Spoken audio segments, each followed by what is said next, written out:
Good evening, ladies and gentlemen, and welcome to our show tonight. I am Dalencour, and we have a treat for you. I have a phenomenal writer, a Haitian writer, but on top of all that is so much more. Anyway, I don't want to waste time. His name is Lionel Guerdes. Lionel, bienvenue. Welcome to our show tonight. Hey, thank you very much, Leslie. I'm really excited to be at your show. And to start with, I want to say hi to all your viewers and thank you. And you know, I would like you to kind of tell our viewers who you are and what you do, because not only you're a writer, you're also an instructor, or do you say that? An educator. You're Yes. Educator. Yes. And on top of it all, you are going to be part of the Miami Book Fair, so we have to talk about all that. Kind of introduce yourself. Yes. You talk to them for me. Oh yes, my name is Lionel Guerdes, and as Leslie just mentioned, I'm an educator and I'm a writer, and on top of that, I'm an entertainer also. Oh yes, you're an entertainer. We're going to talk about that. The South Beach time. Yeah, the South Beach days. South Beach days. Yes. Yes. So, so you wrote a trilogy.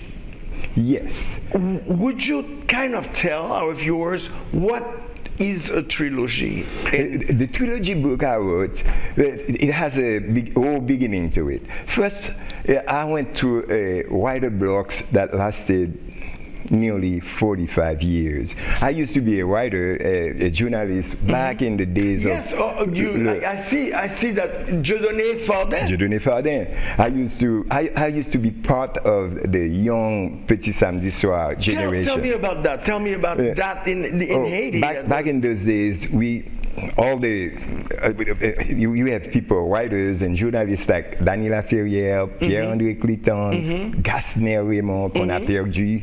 It was really a huge thing in what they say the independent press in Haiti. Right. And we have Jean-Dominique on one side. I remember you have Marcus Garcia.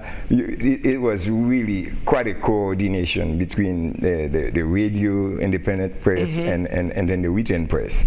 It was and really so something. What were you at that time writing about? Oh, I was back then I write a lot of poetry. I publish a lot of love poems, and on top of that I do geopolitical analysis.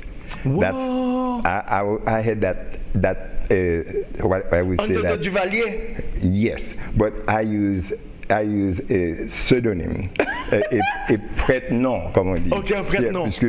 Je sais que les Guerdes, c'est Lionel Guerdes, mon nom, c'est Lionel Guerdes. Et il y avait un problème avec les Guerdes. There was a certain Jean Guerdes dans Jeune Haïti who came into, was involved into an invasion. And since then, the Guerdes was on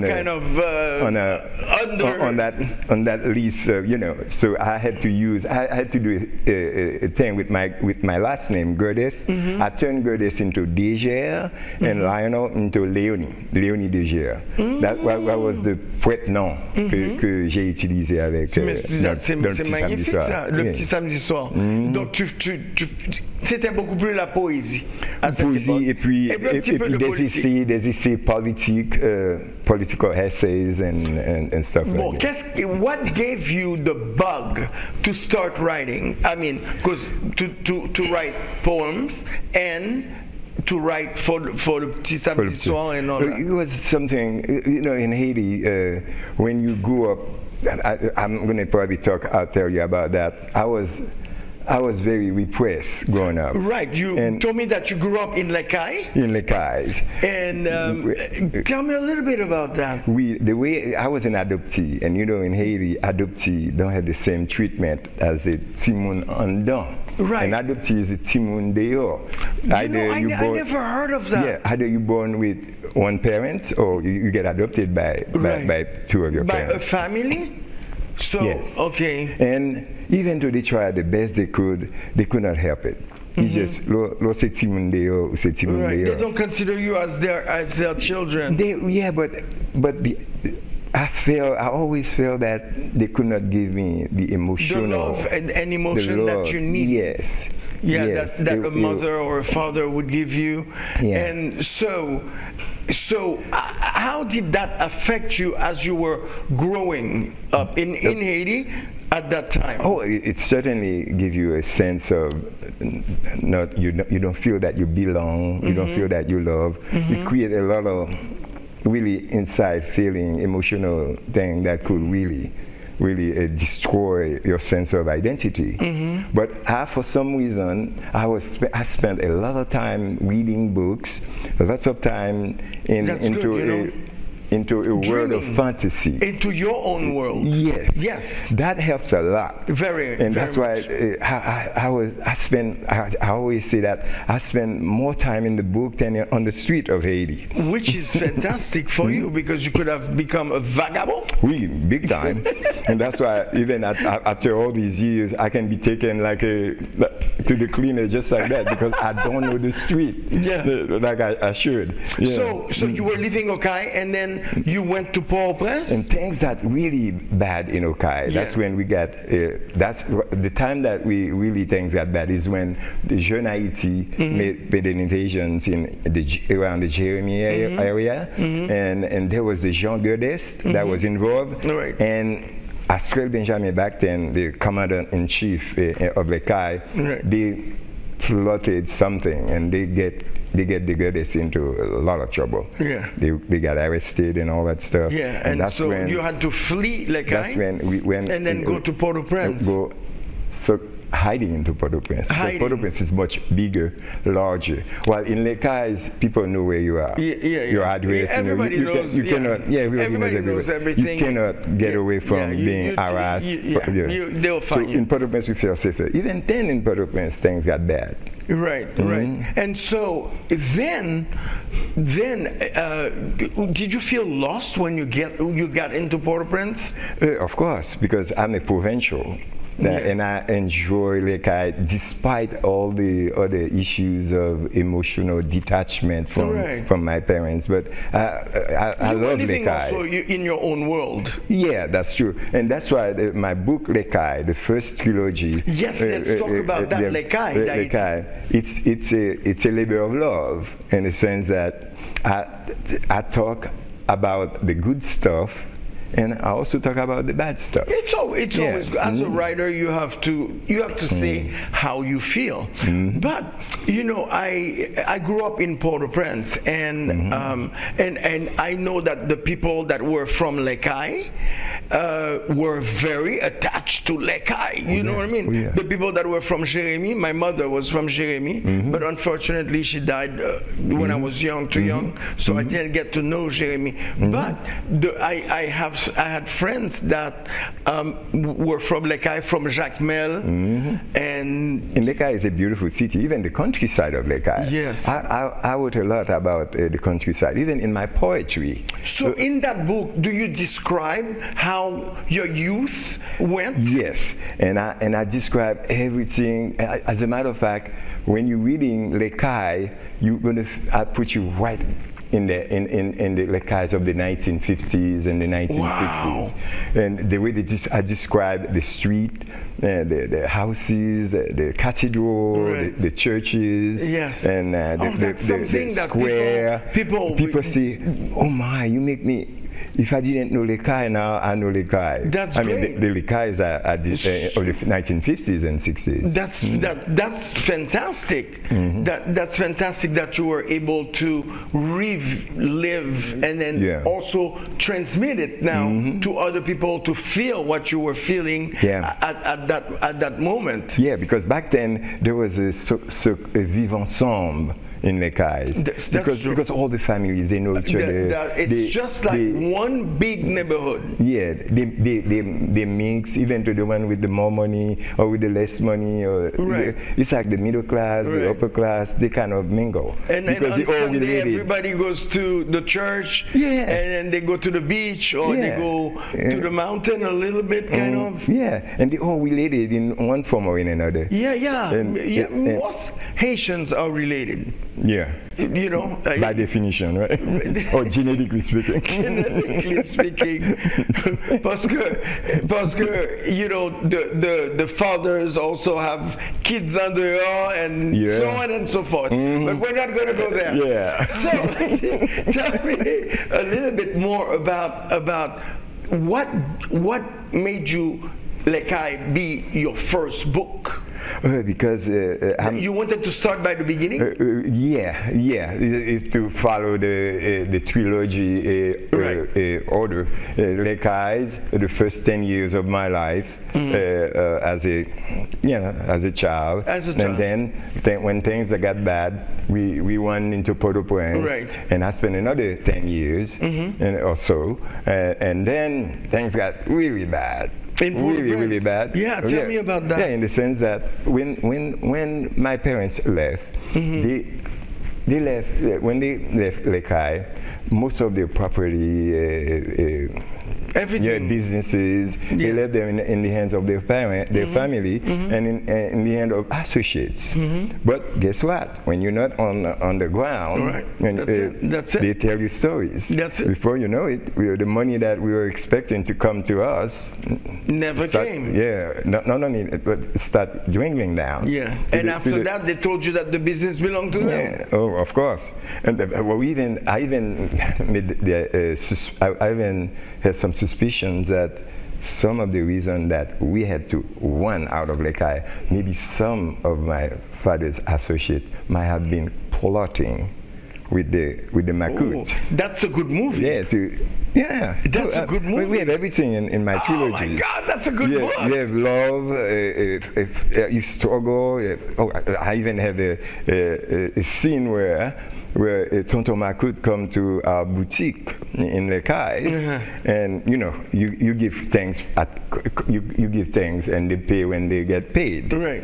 Credits, and yet this guy didn't want to pay, and he threatened to shoot my mother. And as a child, witnessing this, that was my first scare of the Tonton Makut.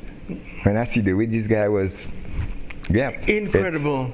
So they were taking advantage of their positions. Oh, of course. And abusing that. So now you're in Port-au-Prince and things are going a little bit bad. They decide to go to the United States. Yes. When the first thing that happened when money was not coming, we had some tap transportation, a camionette. That's beautiful. And my dad, he was born bourgeois, and you know how the bourgeois, petit bourgeois feels. For him to get behind a wheel and to do tap from Carrefour to La Ville, which is it's an abomination. What do they call the new thing here? Uber and Lyft. But listen, wait 1 second. We're going to take a little break. We'll be right back. Don't you go anywhere. We'll be right back. Are you ready to party?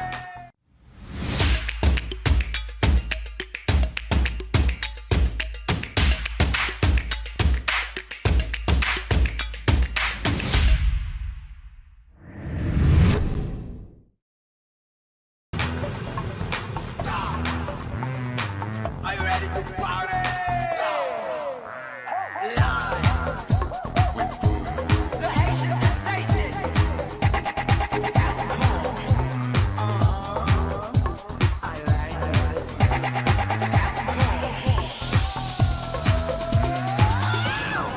We are back, ladies and gentlemen, with our fantastic, fabulous guest, fascinating guest, Lionel Guerdes, and we were talking about tap in Lekai. Anyway, so let's go. So it's really I mentioned all that in my second trilogy, Port-au-Prince, Haiti.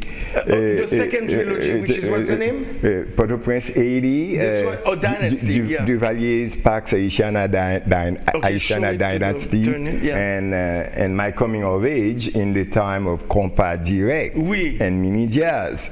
That was you probably were not in Haiti when I partied in the 70s. In the 70s with Difficile, Gypsy. Yeah, I mentioned the Chercher, Tabou Combo, Nemo Jean-Baptiste, Septentrional, and something else. Yeah. And we have some good stuff. Oh yeah. And so, you know, like kermesse on Sundays they did kermesse. Yeah. So I mentioned the that's how we got kermesse introduced. with Right. Jean-Baptiste Yes. at the around the one point. And I mentioned yes. the casino where we had Coury, Antoine Coury on his motorcycle. Correct. You probably know all these figures back in those days. Yes. And I didn't mention an incident where we had to run. Somebody shoot something. Yeah. But I don't want in to. Haiti, they shoot in the air a And lot. we all had to run, and that's when I realized that how when it comes to survival, we all act like the zebras or the cows. Of course, I mean, you all if you run, hear shots, it's everywhere in the world. If here in Miami, if I'm somewhere and they're shooting, you have to run. I'm for running. your I'm life. running. I'm laying down on the floor. I don't know what I would do first. but there was one thing that happened while my dad was doing the tap. Right. One evening, somebody asked to pay a little more for my dad to drop him into a place near Maui, and on his way back, he got stopped by the police checkpoints, and they accused him of he's involved into some kind of a Camoquin conspiracy. Oh my gosh! And they arrested him. Yeah, my brother had to spend a couple hours on being questions. But just a couple hours. Yeah, a couple hours. Because people they take your top, and that's the last thing they hear from you. But he was lucky. For some reason they didn't. He was well protected by God. But since then, he made that decision to leave the country. So when you left Haiti, where did you go? I ended up in Miami. Miami. Again, my other sibling, my two other siblings went to Chicago to live with my dad. Right. That was already there. I think it's the best thing. I went, I love Washington, D.C., but I am not for the winter. And I lived like probably 35 years in Washington. And then I said, that's it, I'm coming to Miami. Yeah, Miami. Hey, at the end of the day, all of my family, they all come down to Miami. Yeah, it's the weather, it's everything. Chicago. It's the beach right there. You know, every time I come to do the show and I walk into the campus of FIU, and I remember walking through the snow in Washington, D.C. Oh my gosh, why didn't I know about FIU? But anyway, so tell me, so you came to Miami. And came to Miami with $20 in my pocket. $20. Dropped me off. And it's part of the whole thing about being a that's the second book. The third trilogy. Oh, now you already have the third.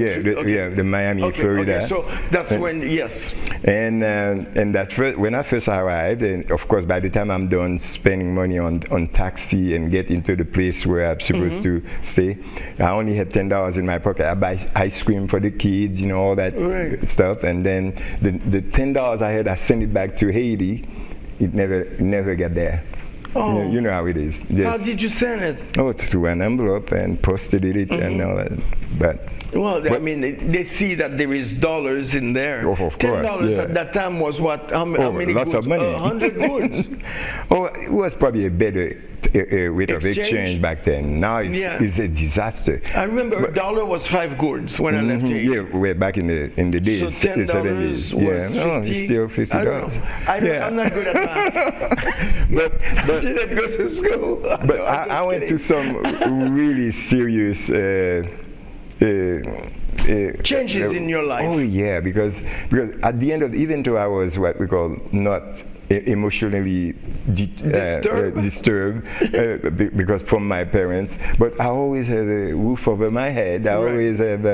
You did odd jobs at the beginning, and then you survived. Oh yeah, I put myself to school because I knew that there was no way I'm going to want to stay in this kind of factory, restaurant, you know, washing dishes thing. Right. So I went to Miami-Dade College and I went to FIU. Yeah, it just. And what did you study? I studied international studies, sociology. Wow, that's why I'm a geopolitical student. Yeah. Student of geopolitics. So talking about that, who is that gorgeous creature in the front of that book? Oh, that Miami, Florida thing? I knew you were going to come. I couldn't resist. Nutty. I am naughty. It's, believe it or not, it's moi. It's fantastic, man. That's great to have that, to do that, because you know when I was very young, and I went to Haiti and I shot some pictures, and one of them or a couple of them were naked on the beach, and someone wanted to make me pay money for that, and I didn't know what to do, so I went to my father and say, "What am I going to do?" He said, "Just do a record and then make the cover of the record this." Yeah. And then they couldn't get money from me anymore. So, I can. But that record doesn't exist anymore. But so. I can tell you a story about that. So but I want you to know about your years now. You graduated from school and your years in Miami Beach, because you used to do a lot of shows. And So it's going to be in Tom 2, of Miami, Florida. I mean, this is only Tom 1. Okay, all right. But I used to hang out a lot in the Coconut Grove area. Coconut that Grove, you yes. mentioned that. Yes. I used to live in Coconut Grove. Yes. I worked on Miracle Miles, and I was a director of the John Robert Power modeling agency. Okay, yeah. For probably 5 years. So you've been around. Oh, and around. So tell me about Coconut Grove. Yeah, the Coconut Grove. I can tell you that was some kind of a coming of age from the existentialists will call it like a peak experience, in the sense that I discovered a part of myself that was kind of being oppressed. All of a sudden I get to feel better about myself with reggae. I love reggae. And the ambiance in the Grove was out of this world. It was fantastic. It was like, what was the name of the mall that had a center where they used to have shows in the centers? You're talking about the complex that they built? No, it was an old complex, and in the center, it was a great mall there. Okay, yeah, it's still there. Yes, it's still there. What's it called? I haven't gone to Coconut Grove in ages. But all of a sudden I'm going really blank. But if you give me two names, I'll tell you which one. Because the show is going to end soon. But so you started performing. Back in the South Beaches. Yeah, I started impersonating Lionel Richie and Rick James. Yeah. Right, because I told you I lived in South Beach for probably 10 or 15 years. Yeah. And knew all the restaurant, worked at Nick's Miami Beach, Monty's, the Forge, and so on and so forth. Yeah, I did a performance at Forge. Mangoes and all that. Those were the days, right? So now what is, quel est le but? What's the goal of writing those 3 books, and where are you going to go with that? It's to send a message to many of my compatriots, Haitians who came here with nothing, and they can build a future if they believe in themselves. They believe in themselves. If they know, they can go to school and do the right things and succeed. Let's talk quickly. Where can they get those books? They can get them on Amazon. And what do they put? Mapu Librairie, they can have them there. In Little Haiti? Little Haiti. Yeah. And what do they put to get that on Amazon? They can just they just have to type my name, Lionel Guerdes Books, and all 3 of them will pop up. Lionel Guerdes. Okay. And how do you spell your name? G as in George, E-R, D David, E-S, and Lionel, L-Y, with a Y, not Richie. With a Y. But listen, tell me about, you're going to be part of the book fair. Yes, it's coming next month, and it's going to be a big one for me, because that's going to expose me to a larger international audience. Yes. And books and and with the Mapu Société Coucou thing. It's going to be really a big, if I'm in town, I hope it's on the 15th. It's on the 24th of November, the last day of the fair. Okay, because I'm in 2 in the Washington the afternoon. 15th to, I can't remember what. I hope you come back. You're back because I would love to see you in the sitting in the audience. Yeah. But I want to make sure that I cover pretty much everything with you. What did I forget to ask you? You practically cover almost everything. We talk about all the trilogy books. So do you plan on having other volumes now? Oh yes, I'm going to have Tom 2, Miami, Florida, and unauthorized and unredacted. Unauthorized? Oh yeah, that's what I'm telling you. That's the one I want. You have to be very careful with this. I have to make sure that you age appropriate. Oh my gosh, you don't know how much trouble I could get through in. But it's fantastic, your evolution. I really like that you talked about yourself and then you went through and then where you ended up. Yeah. And but you know what, the show is going to come to its end, so let me tell you, I am so proud and so happy to see you doing such a good job and you're letting all our compatriots know that they can fight also out there. And I want to congratulate you and wish you the best in all your endeavors. Thank you much for Lionel, it was a pleasure having you. It was really a pleasure. And the same. And I hope you come back. For, I will. Well, you'll be coming back before the book fair. Ladies and gentlemen, it was a pleasure being with you this evening with our guest Lionel Guerdes. I am Dalencour, Chercher l'artiste. Take a little time to do something good for somebody. I love you. See you next Sunday, same place, same time. Bye. Are you ready to party?